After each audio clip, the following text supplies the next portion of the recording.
بانداي تولنا زي تولنا يبهل لذي أنتم بالسخران بعبدان وي ترف مرف كرش اختاري لكم من زبهاليو أورك زلو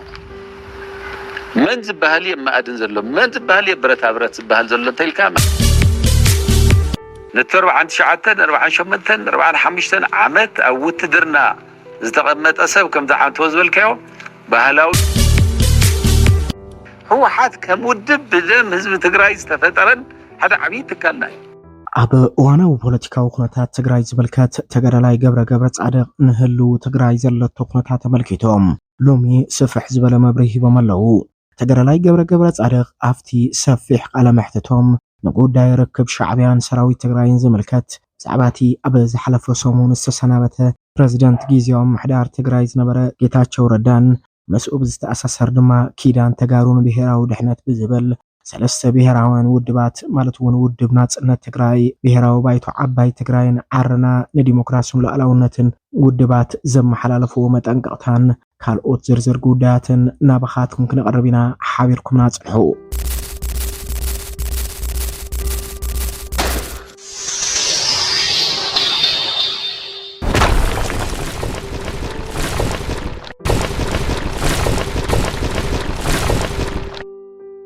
لعلواي وتدرو أزاز سراوي تجراي تجرالاي ገብረ ጻድቅ ገብረ ዓዴት ምስ ነበር ፕሬዝዳንት ጊዜያዊ ምሕዳር ትግራይ ኣቶ ጌታቸው ረዳ ዝምልከት ኣቶ ጌታቸው ረዳ ቅድም ኢሉ ኣብ ልዕሊ 4 ላዕለዎት ወታደራውያን ኣዘዝቲ ኣመራርሓ ሰራዊት ትግራይ ዘመሓላልፎ ናይ እግድ ውሳነ ናይ ዓቕሊ ጽበት ስጉምቲ ክብሩ ዝገለጹ ኮይኖም ብፍቃደይ ክጋደል የሉ ዝወፈረ ሓይሊ ምንም ጥቕምን ሓለፋንን ከይደለየ ዝተበጀወ ኣካል ዝኾነ ይኹን መራሒ ዝብል ክእግዶን ካብ መኸተ ከባኽሮን ኣይኽእልን ዓቕምውን የብሉን ክብሉ ድማ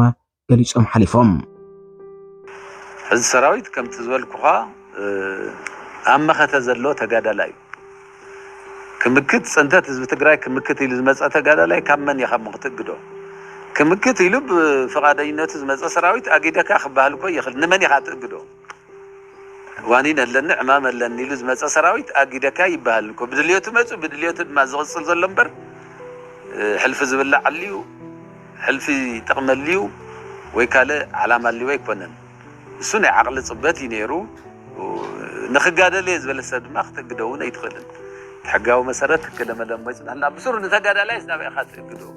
كب شعبيان لعلوت وتادران أزز سراويت تجراين زبلكت سفح زبالة مبره زهابو تجرالاي ገብረ ጻድቅ أزز اللي على حتو مقصل تنايتي أبل على حزب تجراين سراويت تجراين زر أزلو نايت لما وفر يدحر مبال كم بهراو كحدات غير إز قصرو خلود ما نتسقمو حليفهم حزب تجراي كون مرارح وسراويت تجراي نتخونه نتدقفو نتجراي ميدا عودو ناي مقبار دليتن باهقن يولون زولو خينام نتخونه جن زخونه يخون زل على حتو من الربحة حزب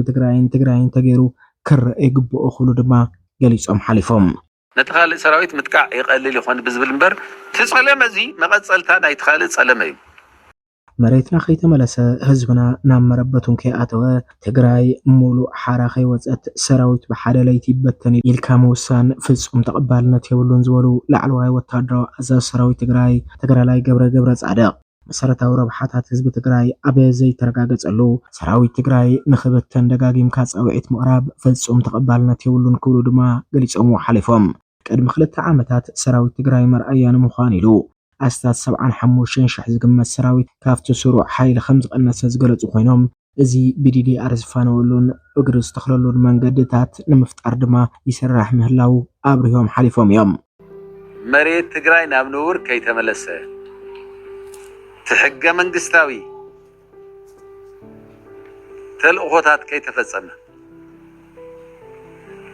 حزبنا ناب مربتو كي تملسه تግራይ ሙሉእ ምርጋ كي تفطرا كل سراويت كا DDR خون زبل افتسممعون يله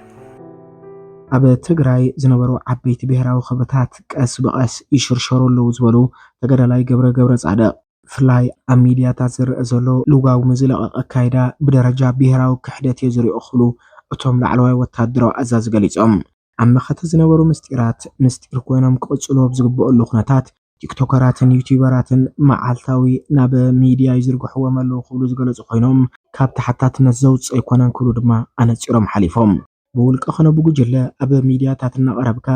ንብሔራዊ ረብሓ ህዝቢ ኣብ ሓደጋ ዘውፅእ ምስጢራት ምዝርዛር ይሕትት እዩ ዝበሉ ተጋዳላይ ገብረ ጻድቕ ካብቲ ንሶም ስሑት ዝበልዎ መንገዲ ንኽቁጠቡ እውን መጠንቀቕቲ ከመሓላሊፎም ከም ዕቡድ ከልቢ ከም ትበልክዎ ናይ ሚድያ ወዲኒታት ዝበሃል ኣሎ ኣብ 40 ሚድያ እንዳዘለሉ ዝኸዱ ምንም ፍልጦ ዘይብሎም እዞም ሰባት እዚኦም ግን ብዘሕትት ነገር የብዝሃለኻ የለኻ ህዝቢ ትግራይ ክሓተካ እንተገደደ ኣብቶም ብሔራዊ ረብሓታት ህዝቢ ትግራይ ጠጠው ምባል የድሊ ንዕኡ እንዳጸለምካ ክነብር እየ ትብል ትኾንካ አንጻር ሰራዊቱ እንዳጸለምኩ ክነብር እየ ትብል ትኾንካ ግን ኣብ ረብሓ ህዝቢ ትግራይ ዘይኮነ ምስቶም ካልኦት ጸላእት ህዝቢ ትግራይ ኢኻ ጠጠው ኢልካ ዘላ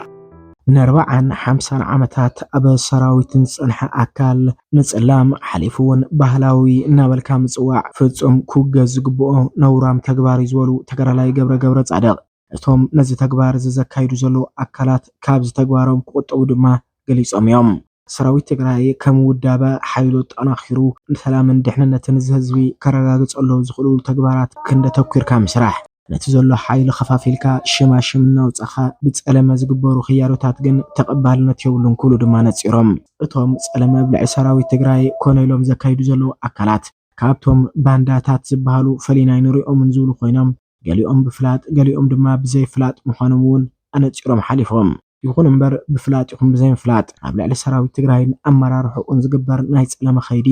ውዒሉ ሓዲሩ ካብ ተሓታትነት የውፅን ክብሉ እውን ገሊጾም ሓሊፎም ናይ መጨረሻ ድፋዕ ዝኾነ ሰራዊት ሽም እንዳጥፋእኻ ክንበር ይከኣልን ካብ ዕብዳኖም ካብ ስኽራኖም ዞም ፖለቲካ ውድባት ዝበሃሉ ጠጠው ይበሉ ሰራዊት ዝመሓደረሉ ናይ ባዕሉ ደንብ ኣለዎ ሰራዊት ዝተጣየሸሉ ዓላማ ኣለዎ መስዋዕት ክኸፍለሉ ጠጠው ዝበለ ዓላማ ኣለዎ ነዚ ምርኻስ ኣይከኣል ነዚ ምርኻስ ተኾይኑ ነዚ መኸተ ዝሓለፍናዮ ጀግንነት ከተራኸስ እንተኾይንካ ግን ካልእ ስመ ክርስትና ኣይወሃበን ጸላኢ ዝኸውን ሰፊሕን ዝተዋደደን ናይ ጸለመ ወፍሪ ኣብ ልዕሊ ኣመራርሓ ሰራዊት ትግራይ ይበጽሐሎ ዝበሉ ተጋዳላይ ገብረ ጻድቕ ብፍላይ ምስ ስርቂ ሓፂነ መፂንን ውራ መዓድን ወርቅን ዝተሓዝ እቲ ሰራዊት ኢዱ የብሉን ክብሉ ድማ ገሊጾም እቲ ሰራዊት ከም ሰራዊት ኣብ ውራ ሓፂነ መፂን ኮነ ኣብ ስርቂ መዓድን ፍጹም ኢደእታውነት የብሉን ዝበሉ እቶም ላዕለዋይ ወታደራዊ ኣዛዚ ይኹን እምበር ከም ውልቀ ሰባት ኣብ ዝተግባር እዚ ኢዶም የእተውን ኢልካ ግን ኣፍካ መሊእኻ ምዝራብ ይከኣልን ክብሉ ገሊጾም ኮይኑ ግን ውልቀ ሰባት ዘጥፍእዎ ጥፍኣት እቶም ውልቀ ሰባት ብውልቆም ክሕተትሉ ዝግብኦም እምበር ሰራዊት ከም ሰራዊትና ጸለምካ ዝግበር ከይዲ ግን ጌጋ እዩ ክብሉ ድማ ንጋዜጣውያን ቃሎም ሂቦም መን ዝበሃል እዩ ኣብ ወርቂ ዘሎ መን ዝበሃል እዩ ማዕድን ዘሎ መን ዝበሃል እዩ ብረታ ብረት ዝበሃል ዘሎ እንተኢልካ ማስረጃ የብሎም እቶም ፖለቲካዊ ውድባት ብዘይ ሕንከት ሕጊ እውን ዝፈልጦ ይመስለን አልዕለ ቢለምን ሹም ይጥቅኑልካ እስከ ኣነ ባዕለይ ከም ተጋዳላይ ገብረ እዚ ገብር ተልዩ ንኽሕተት ፈቃደኛ እዚ ሰሪካ እዚ ተሳቲፍካ ዝብል ማስረጃ እንተልዩ ልዕሊ ህዝቢ ትግራይ ልዕሊ ሕጊ የለን እስከ የምፁ ቶም ካልኦት ኣመራርሓ ናይ ሰራዊት ሽሞም ዘጥፍእዎም ዘለዉ እውን ገሊኦም ልኡኽ ተዋሂቦም እዮም ነቲ ሰራዊት ብዝኾነ መንገዲ ሽም ጥፋእ እዩ ኣይንሕተትን እዩ ብሕጊ ከም ዝሕተቱ ኣይፈልጡን ናይ ተዓዲ ሕጊ ኣሎ ናይ ትግራይ ሕገ መንግስት ኣሎ ኣብ መወዳእታ ኪዳን ተጋሩ ንብሔራዊ ድሕነት ብዝብል ዝሓበሩ ውድባት ማለት እውን ውድብ ናጽነት ትግራይ ብሔራዊ ባይቶ ዓባይ ትግራይን ሓረና ንዲሞክራስን ሉዓላውነትን ዝተባሃሉ ፓርቲታት ኣብ ልዕሊ ሰራዊት ትግራይ ዘካይድዎ ዘለዉ ጸለመ ካብ ተሓታትነት ዘውፅኦም ኣይኮነን ዝብሉ ክብሉ ዝገለጹ ኮይኖም ምንም ዓይነት ጭቡጥን እሱርን መርዳእታ ከይሓዝካ ኣብ ልዕሊ ሰራዊትን ኣመራርሑን ዝገብርዎ ዘለዉ ናይ ጸለመ ወፍሪ ጠጠው ከብሩ ድማ እቶም ኣዛዚ ገሊጾም ግን ኣንተውን ክገልጾ ዝፈተንኩ ብፍላይ ብትግራይና ዘለዉ ፖለቲካዊ ውድባት ብሽም ተቒስካ ብስም ኪዳን ገለመለ ኢሎም ዘሕልፉ ንኽጋገዩ ዝሽክሉ ውድባት እዮም ምፅራይ ዝበሃል እውን ኣይፈጠረሎም እዚ ዝተዝፃረ ሰራዊትና ዝበሃል ኣሎ ሰራዊት ናቶም እዩ ነይሩ ናይ ህዝቢ ትግራይ ሰራዊት እዩ ሰራዊትናስ እዚ ይግበር ኣሎ እዚ ከመ እዩ ዝብል ሓሳብ የቕርቡ ቀጥታ ናብ መርገም እዮም ተራገምቲ እዮም ምስሩ በርከ ናይ ፖለቲካ ውድባት ድዮም ዘብል እምበኣርከስ ፍትዋት ተኸታተልቲ ምድላዋት ታርጌት ሚድያ ሎሚ ተጋዳላይ ገብረ ጻድቅ ኣብ ህልው ዋናው ኩነታት ሰራዊት ትግራይ መልኪቶም ምስ ጋዜጣውያን ኣብ ዘካይዱ ቃለ መሕትት ንዝሃብዎም ቀንዲ ሓሳባት ብከምዚ መልክዑ ናባኻትኩም ኣቅሪብና ሰላም